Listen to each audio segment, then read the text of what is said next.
শক্তিশালী শারীরিক গঠন কিভাবে পাওয়া যায়, শক্তিশালী পা কিভাবে বানাবেন, শক্তিশালী ব্রেন কিভাবে বানাবেন, শক্ত হাত কিভাবে তৈরি করবেন, আপনার স্ট্যামিনা কিভাবে বাড়াবেন, এই সব কিছু কিভাবে অর্জন করা যায় আপনারাই বলুন।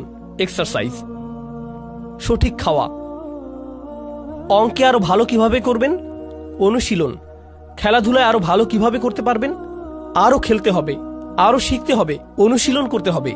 কিন্তু মজার কথা হলো আপনার পা কিন্তু আগে থেকেই আছে, শুধু যথেষ্ট শক্ত না এই আর কি। কিন্তু আছে তো, বেশি শক্তিশালী না এই যা, কিন্তু পা আছে। এমন না যে আপনার পা বানিয়ে নিতে হবে আগে, তাই না?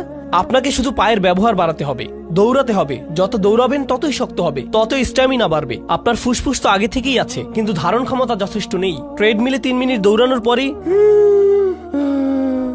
তাই না? এমন না যে ফুসফুস নেই, আপনার তো আছে, কিন্তু যথেষ্ট ব্যায়াম করেননি বলে কি হয়নি, শক্তিশালী